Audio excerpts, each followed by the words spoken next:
Hope you had a great Christmas. We're rounding out episode 80. Happy Kwanzaa. Is that today?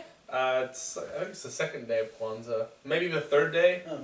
I know it's really early in the Kwanzaa celebration. Well, we hope that you had a happy Hanukkah, a Merry Christmas, a joyous Kwanzaa.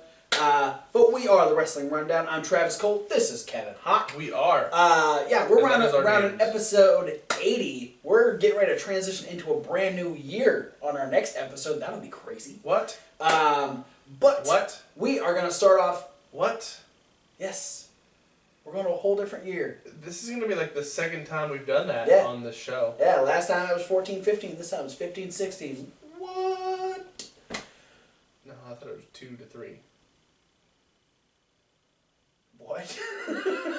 Anyway, this is Indy News. We're talking about all the independent wrestlers out there doing what they need to get their name out there, put some food on their tables, and make themselves a goddamn name.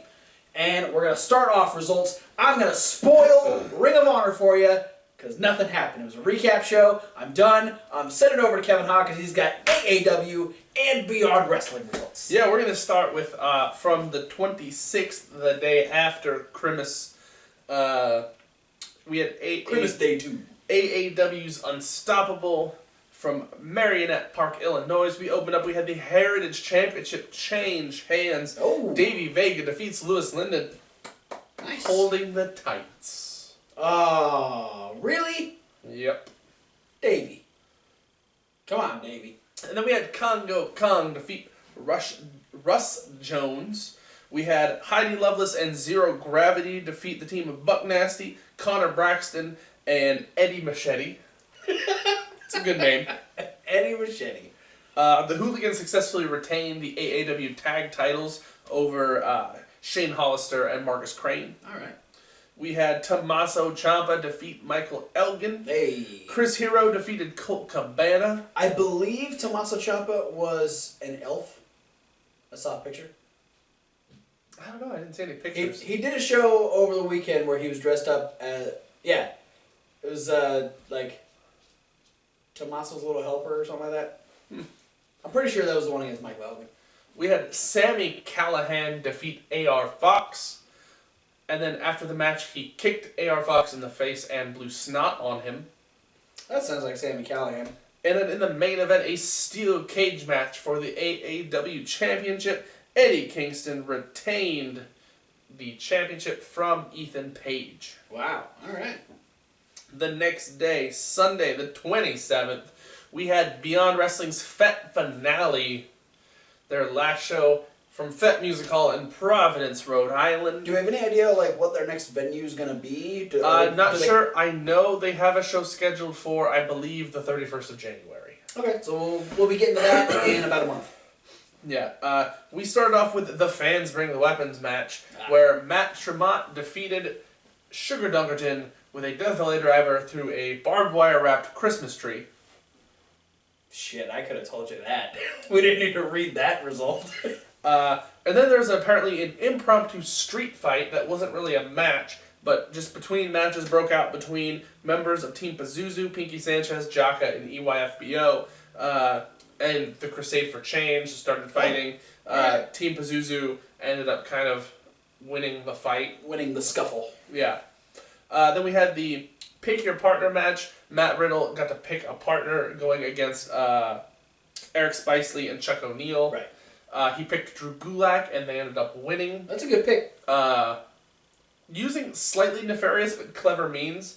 That sounds like Drew Gulak. Somebody got busted open in the match, or Matt Riddle got busted open. There was kind of a scuffle where the referee was trying to separate everybody so he could check on Matt Riddle, and during the separation process, Matt Riddle was able to actually sneak around the referee and roll up Chuck O'Neal.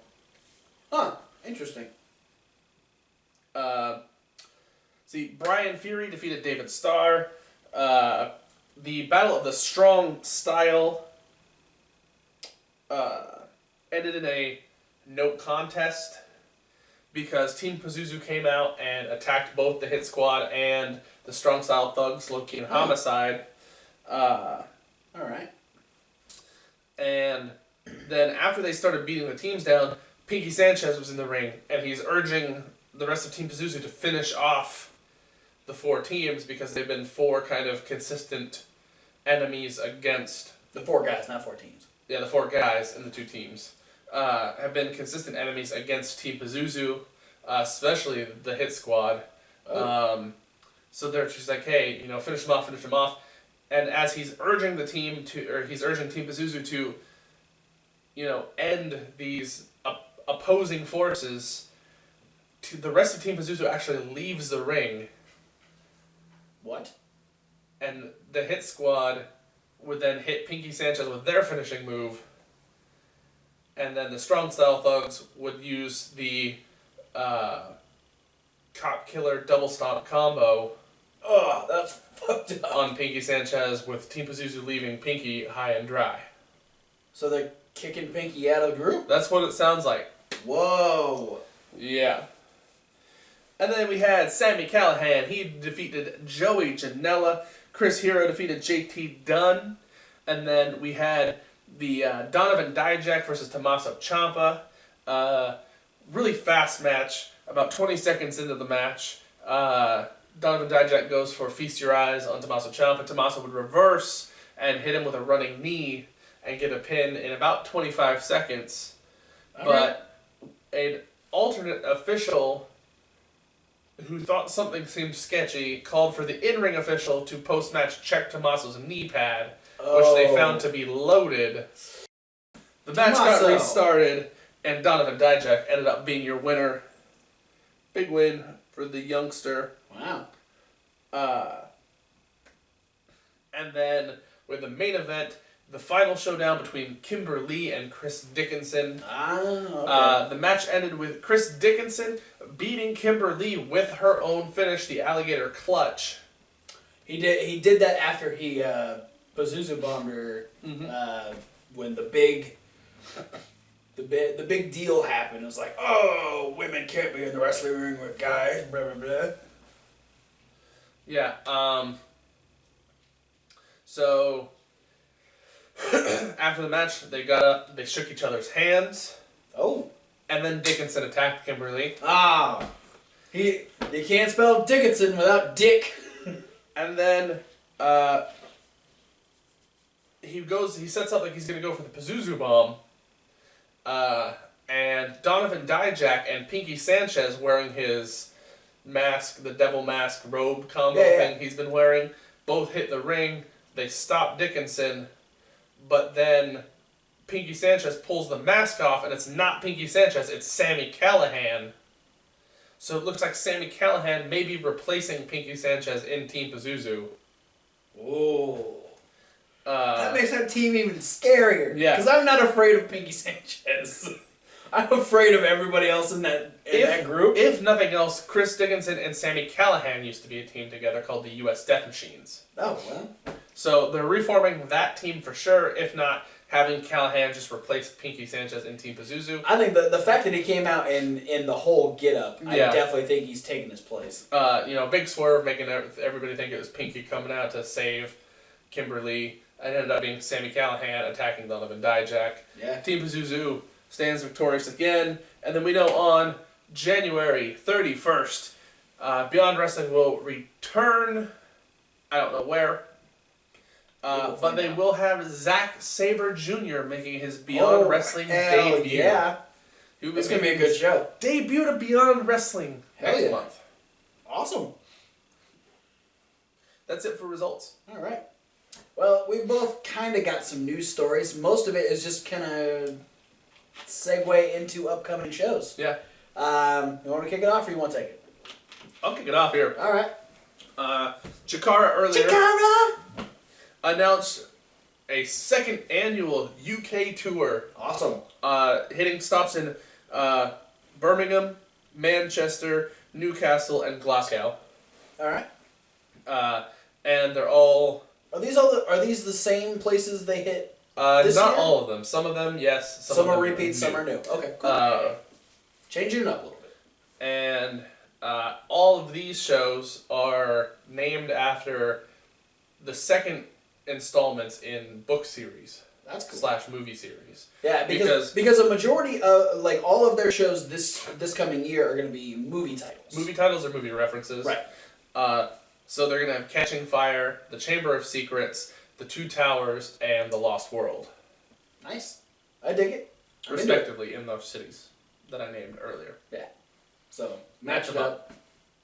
You'll get more information when we actually do. But yeah, that's not until May. Yeah, that's like 5 months away. So you got some time. Mine is a little closer because on January 9th we start the 5th annual Top Prospect Tournament in Ring of Honor. This will start January 9th at their TV taping in Charlotte, North Carolina.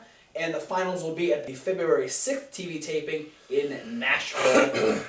Now, this is a tournament where we've gotten Michael Bennett, Matt Taven, Hanson, and Donovan Dijak. Yeah, no, it's been big things for every winner that's come out of this tournament. Taven and Bennett are 2-time Ring of Honor Tag Team Champions. Hanson is a current Tag Team Champion. And Donovan Dijak is aligned with the House of Truth, which happens to hold the ROH World Champion. Yeah, and I mean, I know right after Matt Taven won the Top Prospect Tournament, he beat Adam Cole to become the television champion. Exactly. Yeah. So it's it's a big thing because I think the winner automatically gets a television title shot, don't they? Yes, and I think based on where the TV tapings are, February 6th being the last one, and the 14th anniversary show being 3 weeks later, there's a good chance that we'll see that person win and probably get their TV title shot at the anniversary show. And not to mention, just like the winners going on to do big things, but like in the last 2 years, other people who've been in the Top Prospect tournaments making big names because Rowe, being in he was a finalist with Hanson. Yeah, him and now they're the tag team champions. Yeah, and then last year, Dalton Castle. Yeah. And he's kind of a big deal now. City Bruiser? Yeah. So much a big deal. No, but I mean, he was still involved in a pretty big storyline. Other members, other participants from the Top Prospect Tournament have also gone on to have successful careers in Ring of Honor. Yeah. And the first name for the Top Prospect Tournament has been announced. It'll be Action Ortiz. This is a guy trained by Tommy Dreamer. He's the first graduate of the House of Hardcore School. So he's getting good praises from Tommy Dreamer, saying that because he's formerly an MMA fighter, he reminds him of Bam Bam Bigelow and Samoa Joe. So, I mean, those are some big boots to fill. Yeah, and he's a hefty-looking guy. Yeah. We've seen a little bit of him. We saw him at a House of Hardcore show. We saw him show up on a Ring of Honor TV episode once. So he's been around. But yeah, he's getting a shot at possibly being a next big breakout star in Ring of Honor. But there's usually, 12, 16 guys in this tournament? I think it's usually 8. Is it 8? I think it's usually a single bracket tournament, normal. Yeah, but I mean, we've got a couple more weeks for people to be announced. I mean, Ring of Honor. Look at Trip Cassidy. Kevin Knox putting a name in the ballot. Let's do it. But that's it for news. Tim Donst. Yes, please. That's it for news. We're going to move on to upcoming shows. I think we've only got one.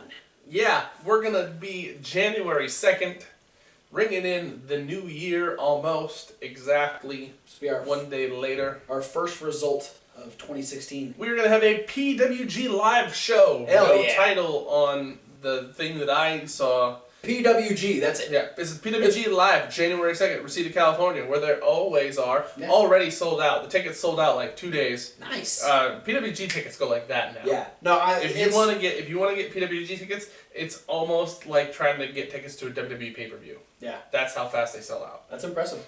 We got a couple good matches though. All right. We have a whole card set up and some matches that I'm really excited about. All right. We're gonna have Angelico against Brian Cage. Yeah. Drew Gulak versus Timothy Thatcher. Jack Evans versus Drew Galloway. Sami Callihan versus Trevor Lee, which is what I'm looking forward to. Speedball Mike Bailey versus Adam Cole. Wow. Another one I'm really looking forward to. Zack Sabre Jr. versus Akira Tozawa. Oh. And the main event will be Roderick Strong defending the PWG Championship against Chris Hero. Those are fantastic matches. It's a stacked card. No shit. So get it, PWG. Damn. we're gonna be looking forward to when they release that preview video on YouTube. I want to be looking forward to when we actually get to see the show. Yeah. That's gonna be awesome. Well, that's it. That's it for Indy News. We're keeping. I tried to draw it out. We're keeping the 20-minute time limit that we've had this whole week. Trying to keep it right at that level. So You know what we're doing? Huh. We're trying to keep it tight. Keep it tight.